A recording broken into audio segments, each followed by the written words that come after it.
Juillet 1976, Albert Spaggiari et ses complices s'introduisent dans la salle des coffres de la Société Générale de Nice. 50 millions de francs dérobés en un week-end. Ils ont creusé un tunnel de 8 mètres. Un travail titanesque. Sans armes, ni violence, ni haine.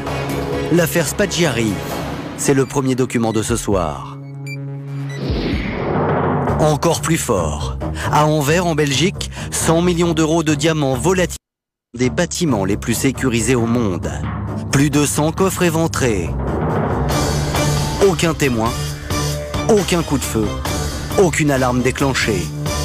Mais comment ont-ils fait? Un véritable travail d'orfèvre. C'est dans la deuxième partie de l'émission. Nous sommes le 18 juillet 1976. 50 millions de francs viennent d'être dérobés à la Société Générale de Nice en pleine nuit. Les malfrats laissent une inscription dans la salle des coffres. Ni armes, ni violence et sans haine. Pour réussir leur coup, ils se sont donné les moyens. Ils ont travaillé pendant 2 mois dans les égouts pour creuser un tunnel de 8 mètres de long. Le cerveau de la bande s'appelle Albert Spaggiari. Pour la police, il devient l'ennemi public numéro 1. Mais il s'enfuit de manière rocambolesque. Nous avons retrouvé les protagonistes de l'époque. Nous sommes allés tourner dans les égouts de Nice et nous avons reconstitué, minute par minute, le casse, mais aussi l'évasion de Spaggiari.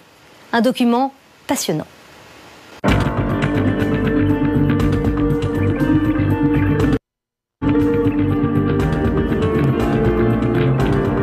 Voici le visage d'Albert Spaggiari.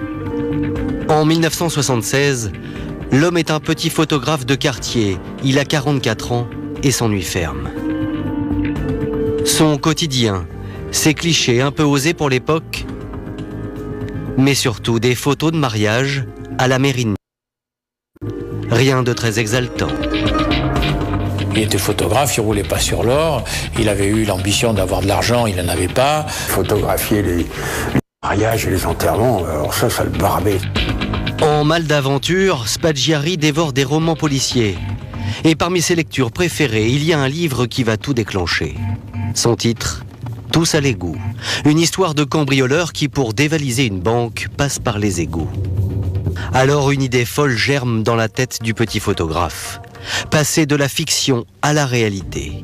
Sa cible, la voici, la Société Générale, en plein cœur de Nice. Il faut savoir que la Société Générale, c'était la banque de la grande bourgeoisie niçoise, c'était au centre de la ville, c'est là que les grandes familles niçoises mettaient à l'abri, croyaient mettre à l'abri leurs valeurs. Albert Spaggiari cherche alors à obtenir plus d'informations sur le fonctionnement de cette banque. Et grâce à l'une de ses relations à la mairie, il apprend que le système de sécurité de la salle des coffres présente une faille. Ça a été effectivement communiqué par quelqu'un qui était à l'intérieur de la banque, quelqu'un qui avait la double qualité d'être à la fois de travailler à la Société Générale et d'être conseiller municipal de Nice. Et c'est lui qui a dit à Spaggiari qu'il n'y avait pas le système d'alarme à la Société Générale. Alors pourquoi il n'y a pas le système d'alarme? Cette ancienne et vénérable banque avait des murs très épais et donc la Société Générale se sentait à l'abri de ce genre de vol. Commence alors pour Albert Spaggiari une longue série de descentes nocturnes dans les égouts de la ville. Il choisit cette entrée à l'abri des regards indiscrets.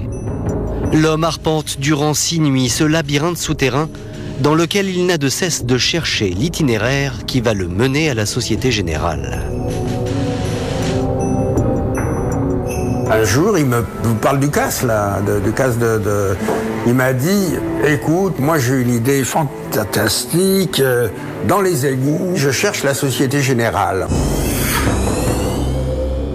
Curieux comme il l'était, il a eu l'idée de remonter là. Et de remontant, il s'est aperçu qu'à un moment donné, il s'est dit, tiens, je suis sous la place Masséna. Et il a vu différents conduits. Place Masséna, mais alors à côté, il y a telle et telle banque, il y en a une, il y en a deux, il y en a trois. Tiens, on pourrait peut-être rentrer par là.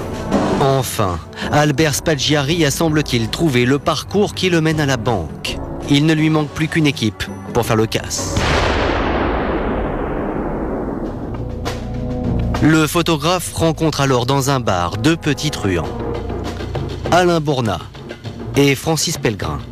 Ces deux vont aider Spaggiari à monter une équipe qui sera recrutée dans le milieu de la pègre marseillaise. Il se trouve devant l'impossibilité matérielle de le réaliser lui-même ou avec ses copains. Pourquoi? Parce qu'il n'a pas les moyens techniques, il ne sait pas, il n'a pas la compétence. C'est très difficile. Il faut du matériel, des tonnes de matériel. Et ça, il fallait faire l'avance de l'argent. Donc Spaggiari n'avait pas les moyens, d'une part, et d'autre part, il n'avait pas la compétence, tout simplement. Une fois l'équipe constituée, Albert Spaggiari et ses complices pénètrent dans les égouts. Pour atteindre la banque, le gang des égoutiers part chaque soir de l'entrée du Paillon, une rivière souterraine, qui au bout de 2 kilomètres rejoint les égouts de la ville. Puis la quinzaine de cambrioleurs s'engouffrent dans les conduits très étroits des égouts, et cela sur plusieurs centaines de mètres. Un chemin semé d'embûches, c'est ce que confiera Albert Spaggiari un an plus tard à des journalistes. En 10 mètres, en 15 mètres de promenade dans cet égout, on se couvre littéralement de merde.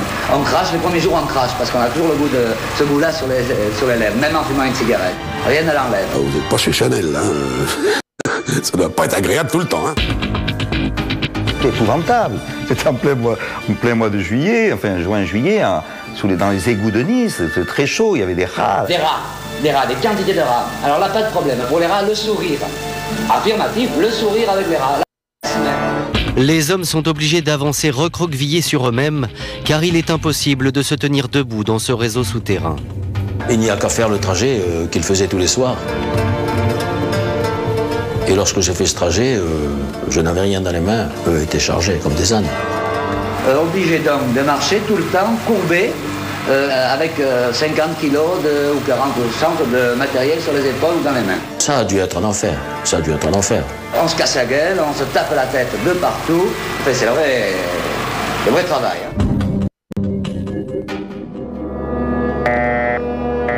Lorsqu'ils arrivent devant la Société Générale, il leur faut creuser dans un mur de pierre et de béton un tunnel de 8 mètres pour pénétrer dans la chambre forte de la banque. Un travail de titan.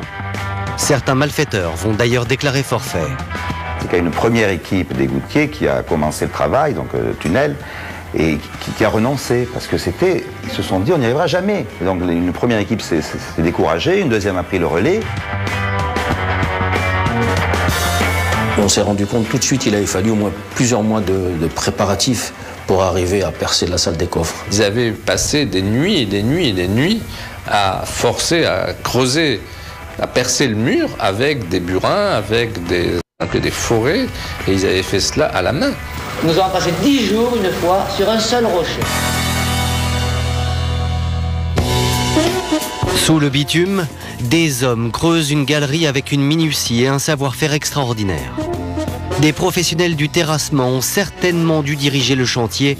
Preuve en sont les planches de bois qui consolident les parois du souterrain. Pour éclairer les travaux, de l'électricité y a même été amenée.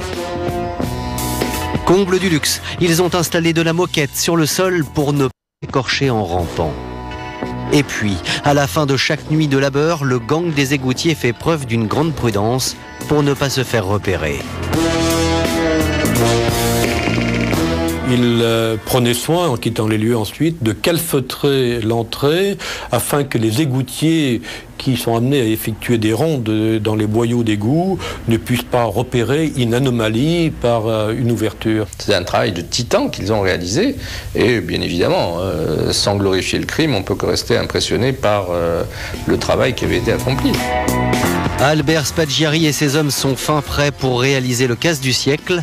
La date est fixée, ce sera le week-end du 16 juillet 1976.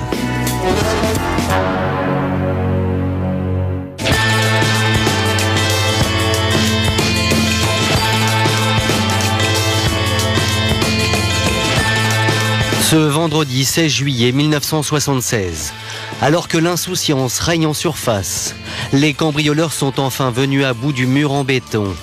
Ils vont maintenant pouvoir s'introduire dans la salle des coffres. 4000 coffres. Minimum 50 milliards.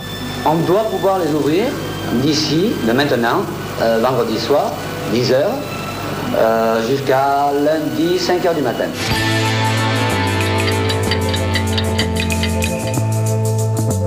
Le chef de l'équipe marseillaise me fait une révérence. À vous, maître. À vous. La bonne éducation. Je pénètre dans la salle des coffres, il me suit, on s'embrasse, et nous voilà dans l'antre, dans la carrière, à portée du Graal, le Graal. Les cambrioleurs ont tout le week-end pour dévaliser la banque. Un travail qui s'avère plus long et plus difficile que prévu, mais le crime va finir par payer. Plus d'une demi-heure de travail pour chaque coffre. Il nous a fallu découper chacun des coffres, le montant sur toute sa hauteur, et ensuite forcer à la baramine, à 3 sur une baramine pour arracher la porte. Plouf, la porte s'ouvre, et que ruissellent ce qu'il a appelé des doublons, des escudos, des pesos, des Napoléon III, etc. Et qu'il se saisissait de ces pièces, et comme des gamins se bombardaient à coups de pièces dans une grande joie, hilarité et soulagement. Les hommes se remettent à peine de leur premier succès lorsque soudain ils pensent avoir été repérés. À un moment donné, il y a eu un grand bruit. Ils se sont arrêtés. D'où ça vient? Et un paquet venait de tomber dans l'angle de la pièce.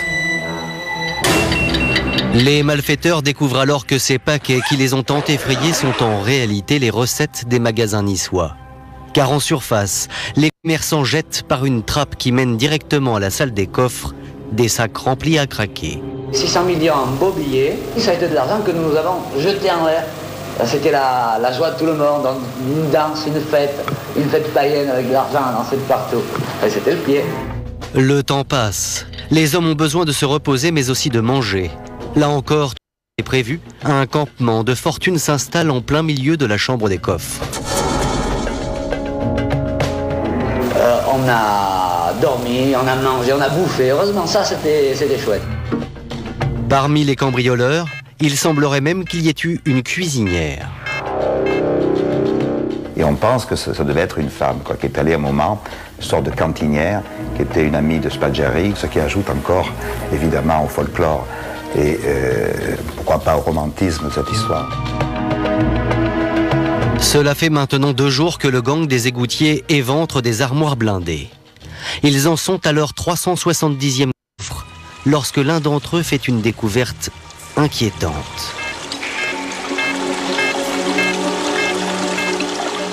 L'eau a monté un maximum, on ne s'en était pas rendu compte d'ailleurs.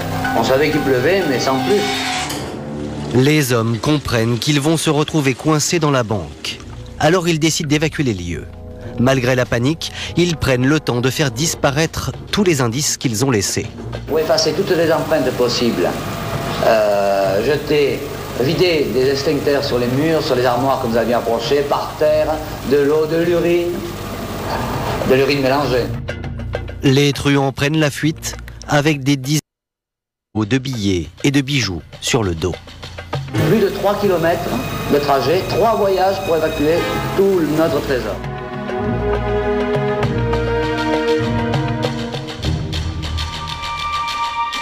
Il nous a fallu marcher dans le courant, dans l'eau absolument jusqu'au cou. Pas de noyade chez nous, mais quelques bonnes tasses bues dans la merde. Les gangsters et leurs butins sont hors de danger. Mais ce départ précipité laisse à Albert Spaggiari un goût amer. Il aurait voulu avoir 3 heures de plus. Ça, je peux vous le dire parce que ça, il me l'a dit. Parce qu'ils ont arrêté, ils ont pas tout fait, ils n'ont pas eu le temps de faire tout ce qu'ils voulaient. C'était d'ailleurs la désespérance d'Albert, de n'avoir ouvert que 370 coffres sur les 4100 qu'il y avait là. Et effectivement, on se rend compte qu'il devait y avoir encore quelques autres milliards. Albert Spaggiari a malgré tout tenu son pari, surpassé le roman policier qui l'avait inspiré, comme le montrent ses annotations qu'il a par la suite inscrites dans l'ouvrage.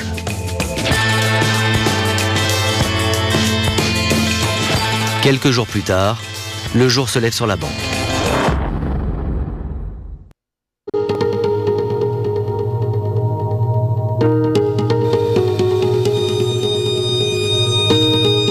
En ce lundi matin, le personnel de la banque découvre avec effroi que la porte de la salle des coffres est soudée de l'intérieur. Ils sont alors obligés de percer dans le mur, tellement étroit qu'un des policiers doit se dévêtir pour pénétrer dans la chambre des coffres. Pour pénétrer ensuite dans la salle des coffres, il a fallu, avec mon collaborateur, pour la petite histoire, que je tombe le costume et en slip, l'arme au poing, et pénétrer dans les lieux. Et là, vision surréaliste.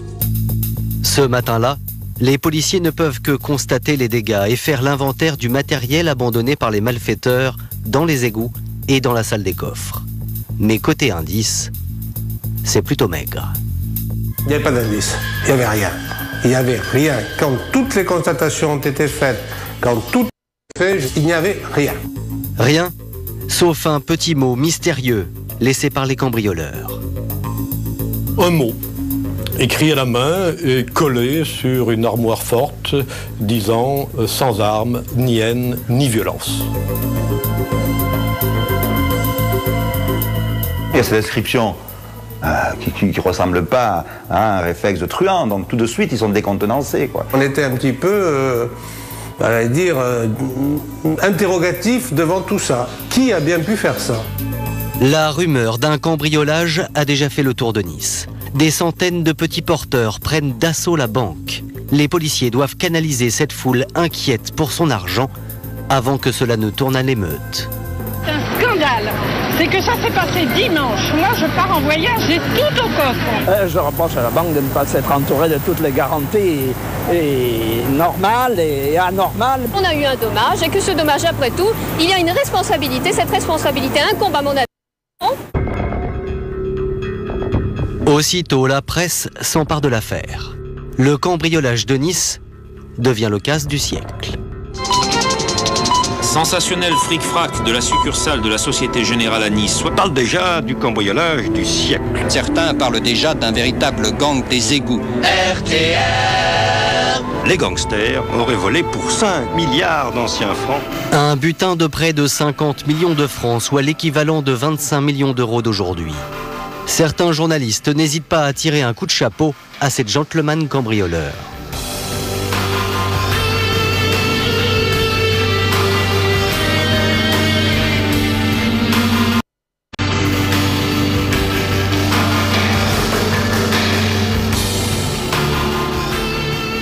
Ça a beaucoup plu au public parce que justement, l'image qu'on a donnée, nous les journalistes du CAS, c'était ça, c'était sans violence. Puisqu'il n'y avait pas eu de braquage, il n'y avait pas eu de blessés, il n'y avait pas eu de... Donc ils sont rentrés en douceur. Au fond, il a pris aux riches et aux puissants. C'était vraiment cartouche, Robin des Bois, c'était tout ce qu'on voulait. Et puis la presse aide beaucoup à cette mythologie populaire. Devant tant d'admiration suscitée, les policiers se doivent de réagir et de résoudre au plus vite cette affaire. Le ministre de l'Intérieur convoque tous les policiers, tous les patrons, dit « Messieurs, il faut me trouver ce bonhomme, quoi ». Et chose incroyable, les enquêteurs ne vont pas tarder à se rendre compte que le casse aurait pu être déjoué avant même qu'il n'ait lieu. La scène se passe 10 jours avant le cambriolage. Des gendarmes repèrent dans cette villa 4 hommes à l'allure suspecte. Ils relèvent leur identité, mais faute d'éléments, ils finissent par les laisser partir. Ce n'est que le lendemain qu'un indicateur va mettre en garde les enquêteurs, et voici ce que dit ce gendarme. Il est venu me voir, et en me disant « Tu as contrôlé 4 individus dans une villa à Castagnier hier soir. Bien, comment tu le sais? Oui, effectivement. Il me dit « Écoute, si tu as leur identité, garde-les bien, parce que ces types-là, ils sont dangereux, et ils préparent un gros coup sur la région. » L'information semble trop vague pour les gendarmes qui ne poussent pas plus loin les investigations sur le terrain. D'autant que les 4 hommes de la villa se sont évaporés dans la nature. 10 jours plus tard, lorsque le casse de Nice fait la une des journaux, l'informateur se manifeste de nouveau. La personne qui s'était adressée à moi la semaine précédente est venue me voir de suite, en disant « Voilà, les gens que tu as identifiés la semaine dernière à Castagnier, c'est eux. » Bon. Les gendarmes perquisitionnent la villa et trouvent quelques indices qui laissent penser que cette maison aurait bien servi de base arrière aux malfaiteurs durant leurs travaux dans les égouts. gendarmes et policiers ont trouvé, d'ailleurs, si mes souvenirs sont exacts, des cigarettes qui avaient été fumées, les mêmes qu'on avait trouvées dans les égouts et dans la salle des coffres, et surtout des bottes pleines de terre, où l'analyse de la terre a prouvé que c'était exactement la même qui avait été analysée dans les égouts. Ça a été quand même assez clair. Les policiers tiennent dorénavant une première liste de suspects. Seulement, il leur manque toujours le cerveau du casse. C'est finalement Albert Spaggiari en personne qui va commettre une imprudence. C'est en quelque sorte sa mégalomanie qui va le perdre. Il avait quelque part sa petite faille psychologique de dire « je ne peux pas garder ça pour moi, il faut absolument que le monde sache ce que j'ai fait ». Il ne pouvait pas vivre avec l'idée qu'on ne sache pas que c'était lui, parce qu'il se voyait en héros, lui, Spaggiari. Au lendemain du casse, Albert Spaggiari quitte la France pour Washington, aux États-Unis. Aussi incroyable que cela puisse paraître, il se rend au siège de la CIA, les services de renseignement américains. Et voici ce qu'il fait.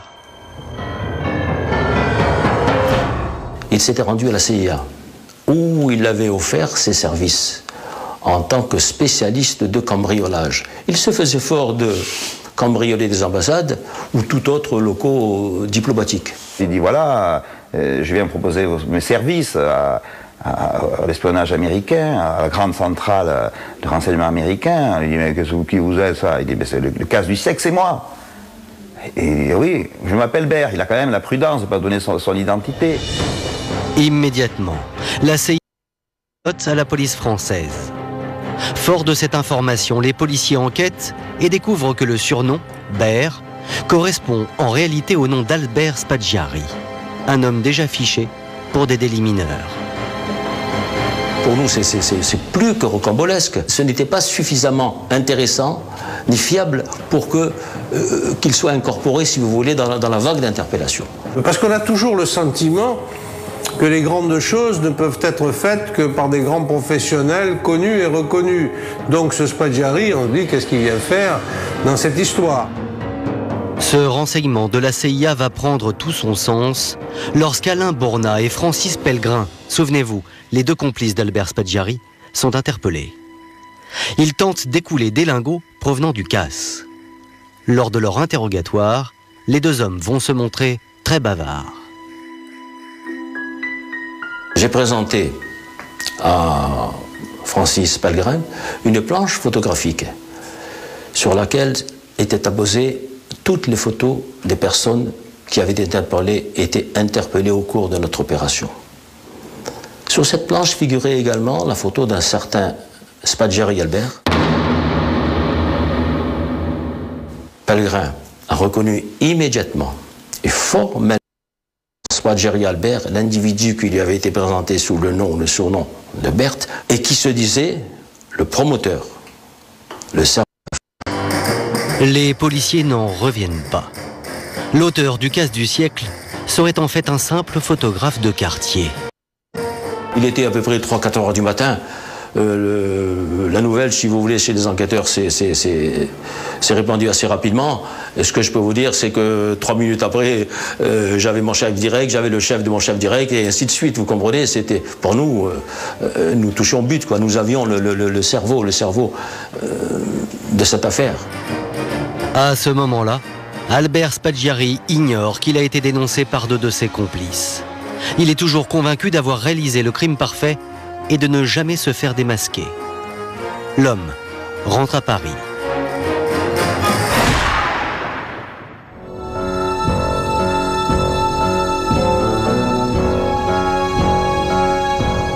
Le 27 octobre 1976, 3 mois après le casse, Albert Spaggiari est arrêté et aussitôt conduit au commissariat de Nice. L'homme commence par nier toute implication dans le cambriolage de la Société Générale, et cela pendant de nombreuses heures de sa garde à vue.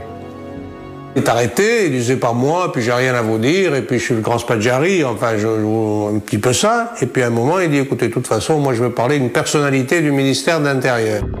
Et les policiers vont céder à sa demande.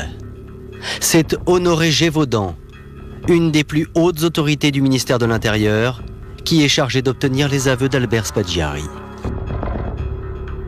Gévaudan avait une pression énorme, parce que dans la mesure où il descend, il va interroger lui-même Spaggiari, alors que c'est le rôle d'abord peut-être mais en aucun cas celui de Gévaudan, il se trouve placé en première ligne par la demande de Spaggiari.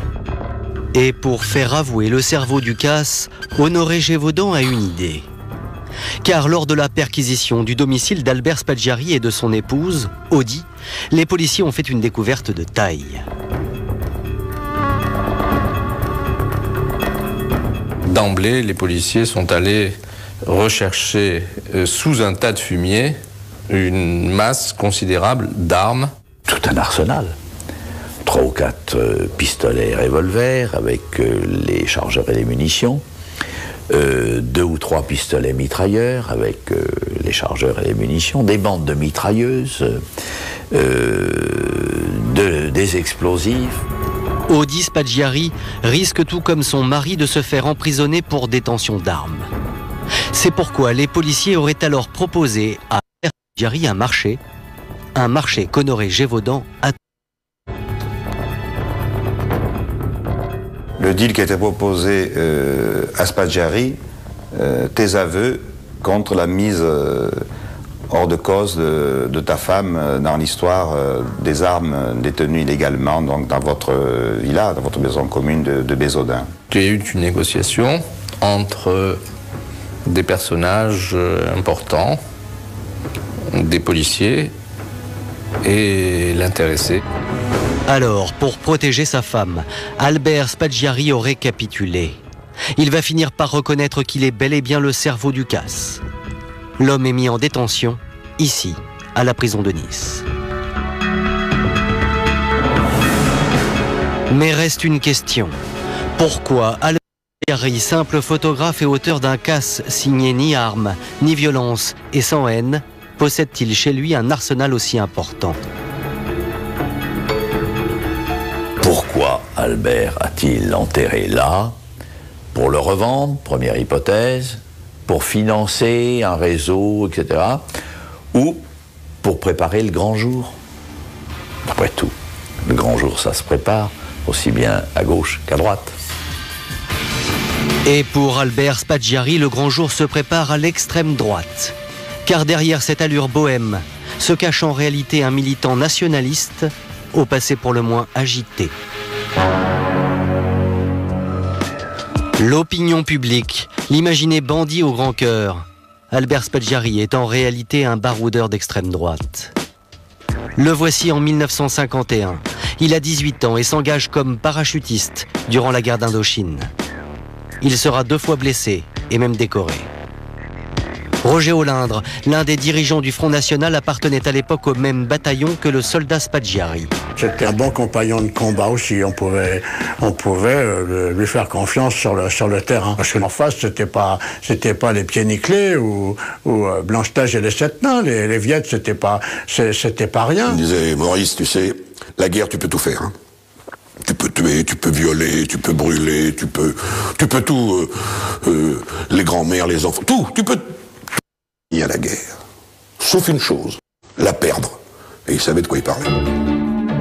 Une fois la guerre d'Indochine perdue, il y a une guerre qu'Albert Spaggiari ne veut surtout pas perdre, celle de l'Algérie française. Il entre alors dans les rangs de l'OAS, une organisation clandestine qui lutte contre l'indépendance de l'Algérie à coups d'attentats. Albert Spaggiari ne semble pas y avoir tenu un très grand rôle, même s'il se vante auprès de ses amis d'avoir failli assassiner le général de Gaulle. Il l'attendait sur le parcours avec un fusil à lunettes. C'est bien ce qu'il m'a répété plusieurs fois. Et il a eu un coup de fil au dernier moment, son chef, disant de tout suspendre. Et il a suspendu ça et le général est passé devant lui à quelques mètres, très peu. Il m'a dit c'est vraiment le regret de ma vie, Il a raconté ça lui-même, mais on n'est pas vraiment sûr que ça existait. Il se la joue un peu, hein, il enjolive. Réalité ou vantardise, cela n'a jamais vraiment été élucidé. En tous les cas, Albert Spaggiari purgera dans les années 60 à la prison de la Santé une peine de 3 ans pour appartenance à l'OAS. Là-bas, il rencontre d'autres membres de l'OAS comme Robert Desroches et Michel Bruseau. Des amitiés indéfectibles vont alors se construire.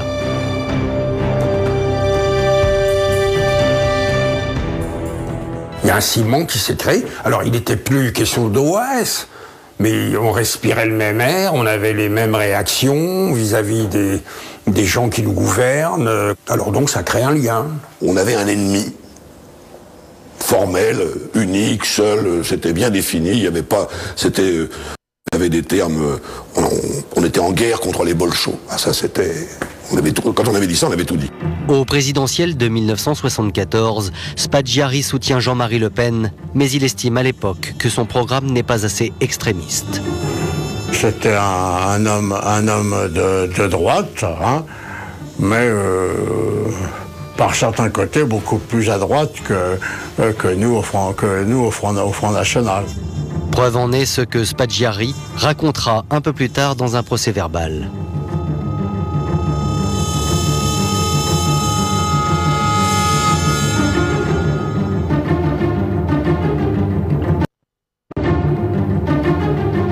Et ses convictions, Albert Spaggiari ne les cache pas, comme le montre le nom qu'il a donné à son domicile.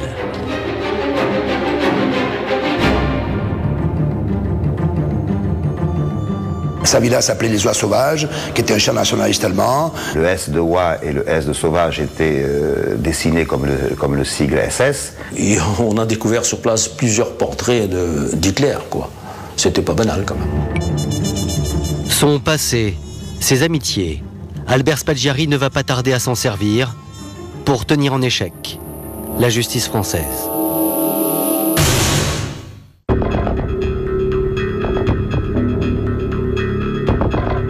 Cela fait maintenant plusieurs mois qu'Albert Spaggiari est en prison, soupçonné d'être le cerveau du casse de Nice.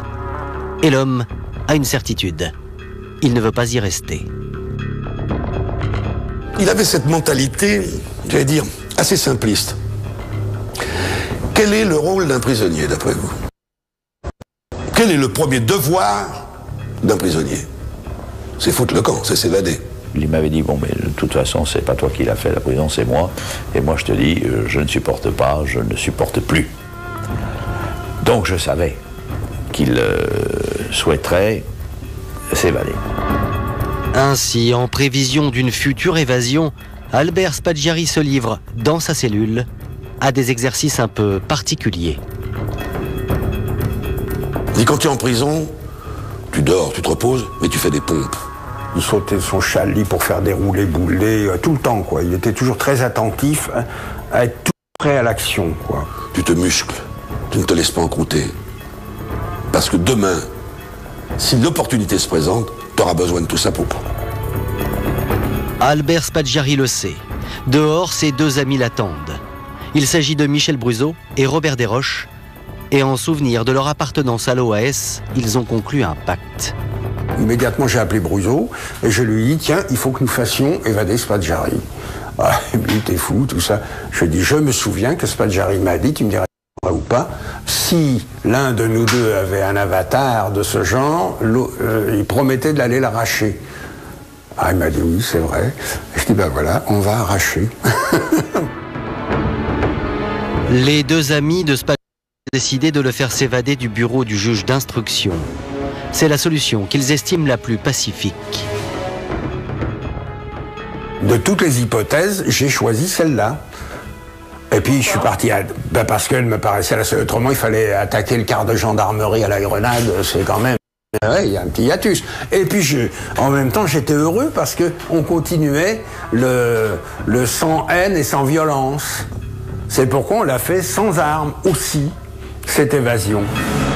Robert Desroches fait donc parvenir à Albert Spaggiari, en prison, le plan de l'évasion. Je lui avais fait rentrer quand même une photo de l'extérieur, hein, il l'avait. J'avais fait rentrer une photo de l'extérieur, la fenêtre, la rue, j'avais mis exactement le nombre de mètres et un croquis pour faire une silhouette, une araignée qui descendait en 3 ou 4 ou 5, je ne sais plus, fois.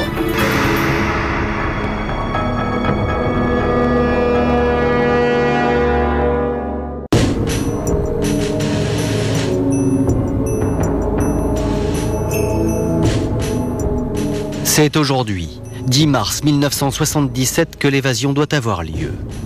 Les deux acolytes de Spaggiari se dirigent vers le palais de justice. Chacun se met à son poste. Michel Bruzo fait mine de trafiquer le moteur de sa moto. Robert Desroches joue les badauds. Il fait les 100 pas. De son côté, Albert Spaggiari a un problème à résoudre. Il doit à tout prix se débarrasser des policiers présents dans le bureau du juge et qui restent à ses côtés lors de son interrogatoire. Pour cela, il va obliger Richard Boisis à l'auditionner sans surveillance. Il raconte beaucoup de choses sur ce qu'était le personnel politique local dans les années 70 et avant 70. Et évidemment, dans le but de préserver le secret de l'instruction, je ne pouvais pas admettre que des policiers soient dans mon bureau. Le juge a peur des oreilles indiscrètes. Il décide donc de faire sortir les policiers. Albert Spaggiari et ses deux complices à l'extérieur ont dorénavant le champ libre, ou presque.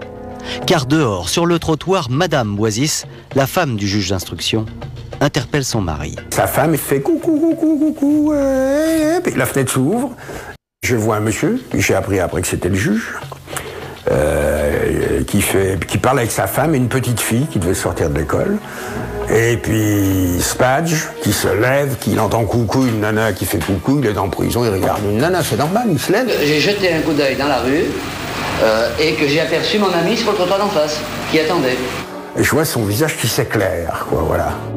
Le juge referme la fenêtre. Albert Spaggiari comprend qu'il va bientôt devoir passer à l'action. D'ailleurs, son avocat perçoit un changement dans l'attitude de son client. Il était fébrile. Il avait même la main qui tremblait. Je tremble comme une feuille morte. Il faut vraiment... Il me faut respirer. Quand j'ai peur, je respire, bien sûr. Et je lui avais dit, qu'est-ce que tu as? Tu es malade? Et il était toujours très gentil avec moi. Et là, il m'avait répondu très sèchement, fous-moi la paix, mets-toi ce qui te regarde. C'était inhabituel. Albert Spaggiari doit maintenant trouver un subterfuge qui va lui permettre de s'approcher de la fenêtre. Il dit, monsieur le juge, pour vous faciliter la tâche, je vous ai préparé un plan des égouts pour vous montrer par où on est passé. Il lui a un gribouillis. Il vient jusqu'à quelques centimètres de mon bureau et il me pose sur mon bureau 3 feuillets. Je lui dis, mais ça ne veut rien dire, ça n'a pas de sens, ce que vous me montrez n'a pas de sens. Et je déplace un feuillet, je le mets à la place du précédent.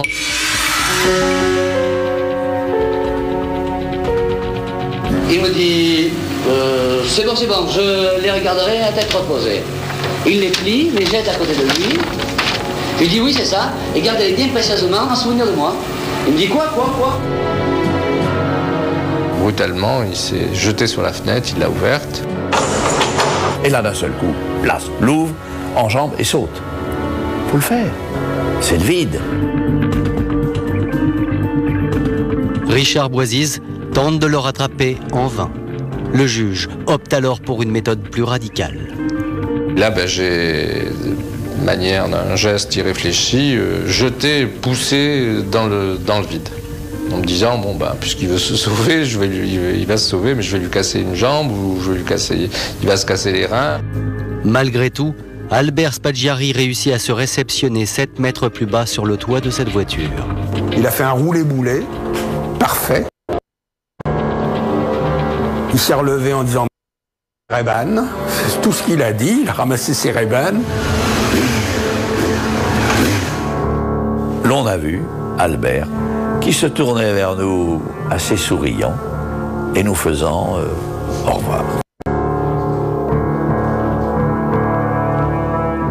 Et le juge, je le voyais, je n'ai pas été spectateur longtemps, mais je l'ai vu, qui criait « Vas-y, on te bat de Jerry !» Il était complètement à fou.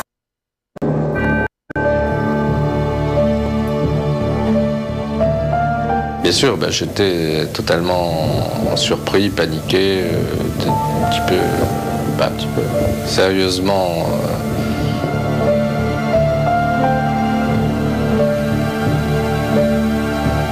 Désappointé, c'est une formule qui me paraît légère.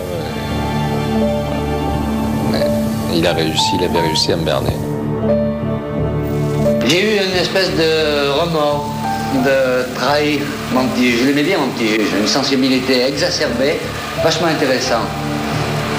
Lui m'aimait bien aussi. Mais ma foi, mieux les remords que les regrets, n'est-ce pas? Albert Spaggiari est conduit par Michel Bruzo dans une planque située dans le quartier du Vieux-Port. Robert Desroches les rejoint. Les trois hommes peuvent enfin savourer une victoire. Après, on s'embrassait comme des tantes. Tellement on était heureux. Quelle réussite de sortir un copain de tôle, il n'y a rien de plus gratifiant, ça vaut tous les bâtons du monde. Pour avoir organisé cette évasion, Robert Desroches et son acolyte risquaient 3 ans de prison et 45 000 € d'amende. Mais ils n'ont jamais été inquiétés et aujourd'hui il y a prescription. Spaggiari qui se fait la belle, c'est un nouveau rebondissement dans cette affaire déjà plus que rocambolesque. Spaggiari, une évasion sans faille, 1000 policiers à ses trousses. La plupart des routes de la Côte d'Azur sont surveillées, des barrages ont été établis. Pendant près de 12 ans, Spaggiari va parvenir à échapper à la police, et cela grâce à cette femme, sans qui rien n'aurait été possible.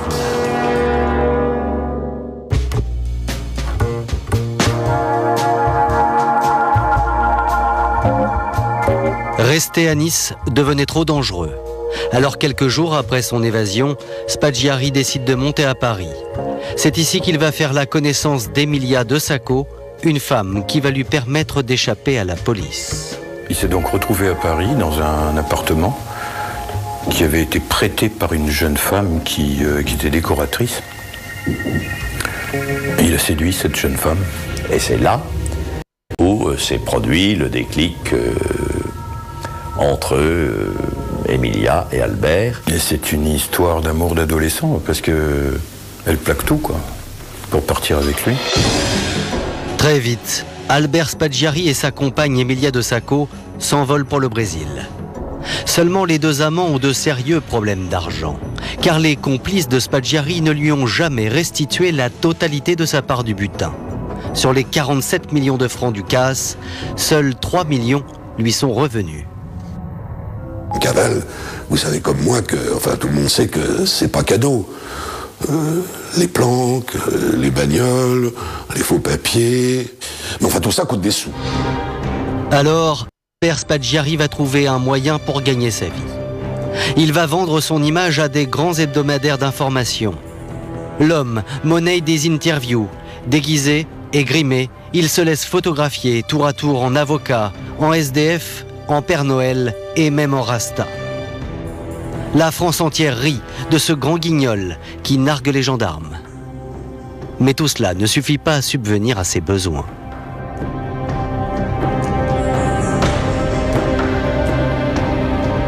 Spaggiari va donc se faire financer une partie de sa cavale par ses amis d'extrême droite. Moi, les 2 fois où je l'ai vu, je lui ai porté de l'argent. Ah oui, pourquoi vous lui avez porté de l'argent? Parce que les amis m'avaient donné de l'argent pour lui donner, voilà. Donc c'était encore la solidarité? Oui, c'était la solidarité, mais enfin, c'est pas... Mais ça fait partie de nos traditions, ça aussi, c'est... je vous dis, les anciens Indos, c'était quelque chose, c'était pas rien, voilà. Malgré tout, l'argent vient à manquer. Le couple Spaggiari de Sacco s'installe donc au début des années 80 dans un chalet complètement perdu dans les montagnes d'Italie du Nord. C'est le début d'une vie plus modeste et plus tranquille, voire même ennuyeuse pour Albert Spaggiari. C'était quand même une vie d'ermite, c'était une vie très, très retirée. Mais il s'ennuyait à mort.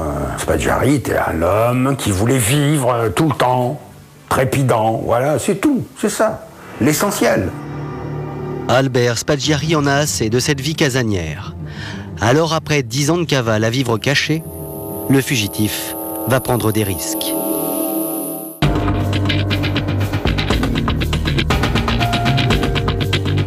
Presque 11 ans se sont écoulés depuis le casse et Spaggiari court toujours.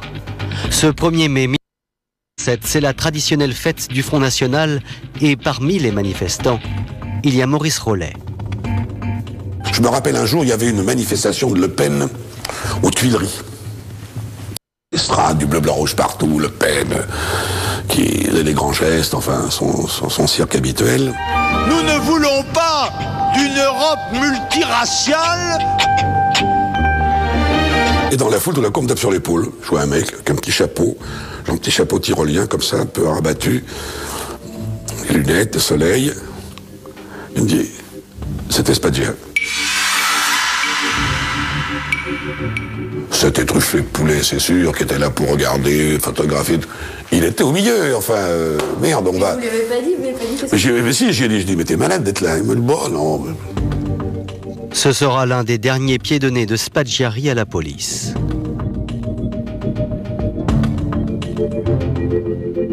Quelques mois plus tard, Albert Spaggiari tombe gravement malade, et c'est ce qui pouvait lui arriver de pire. Car se faire hospitaliser, c'est forcément courir le risque de se faire démasquer. Pourtant, dans cette clinique de la région parisienne, un médecin accepte de le soigner. Ce médecin qui va se mettre hors la loi n'est autre que Maurice Rollet, en souvenir de leur passé commun. On a refait des radios et c'est là qu'on a vu la pêche. On dit, bon, là, c'est pas une bronchite. Hein. C'est pas un gros rhume. C'est plus grave. Albert Spaggiari a un cancer du poumon. Son ami médecin décide de l'opérer dans sa clinique sous une fausse identité. Ce sera Romain Clément. Mais malgré l'opération, il est déjà trop tard. Albert Spaggiari est condamné. Il me dit, tu vois, les Viettes m'ont pas eu, mais le crabe va me bouffer. Hein. Il savait que de toute façon, à terme, il était cuit. Et je crois qu'il en avait quand même... Il affichait une certaine sérénité. Le 17 décembre 1988, un prêtre accepte d'unir à l'église de Saint-Cloud, en région parisienne, Albert Spaggiari, malade, et sa compagne, Emilia de Sacco. C'est un après-midi à 5 h où j'étais là. Et il est venu avec sa compagne, ils étaient d'ailleurs assez endimanchés tous les deux. Il était crevé, complètement crevé. Et il m'a dit, on vient de se marier. Vous allez vous marier? Il me dit, oui, on s'est mariés religieusement. Un mariage qui sera de courte durée.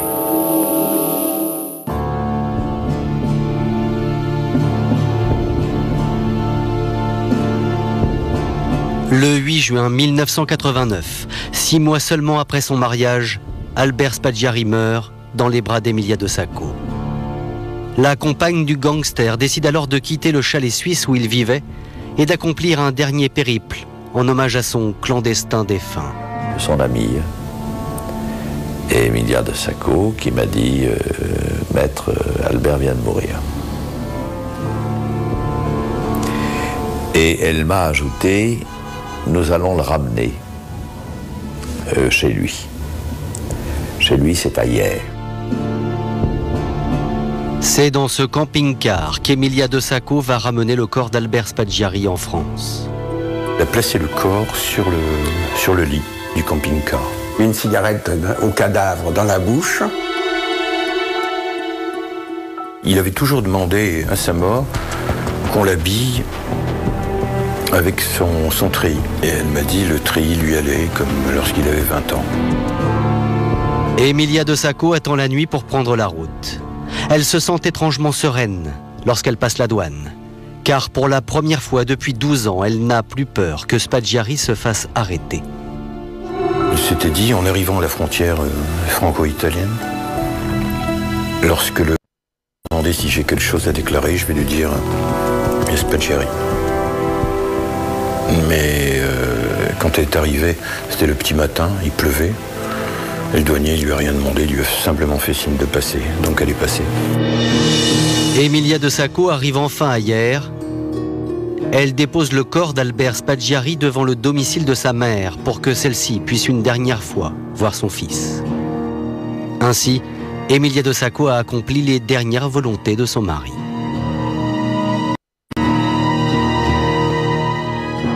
C'est elle qui a mis le mot fin à une histoire qu'il avait commencé lui, et c'est elle qui l'a terminée, aussi d'une façon aussi romantique que lui il avait commencé. Le lendemain matin, après 12 ans de cavale, Albert Spaggiari fait son dernier tour de piste médiatique. La mort d'Albert Spaggiari. Le cerveau du casse du siècle à Nice en 1976 a été retrouvé mort hier. Il est mort d'un cancer, il avait 57 ans. Après 12 années de cavale, il est donc revenu mourir chez sa mère.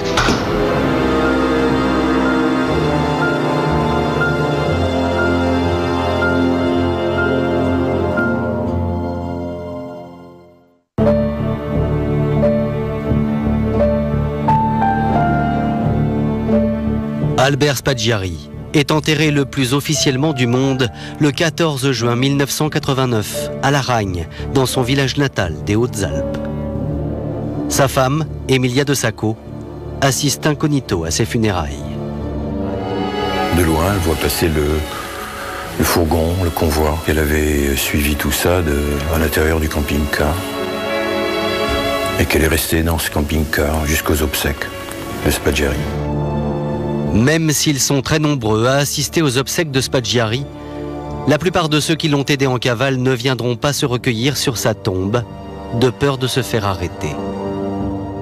Je suis même pas allé sur la sienne parce que c'était encore chaud, donc je pensais que les poulets devaient être là. Alors je l'ai enterré ici, dans ma cuisine, quoi. Voilà.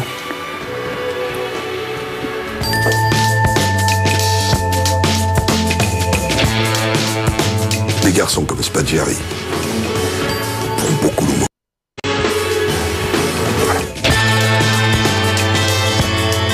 Aujourd'hui encore, 15 ans après la disparition d'Albert Spaggiari, des jeunes militants de groupuscules d'extrême droite se réunissent régulièrement sur sa tombe pour commémorer la mort de celui qu'ils considèrent comme un héros.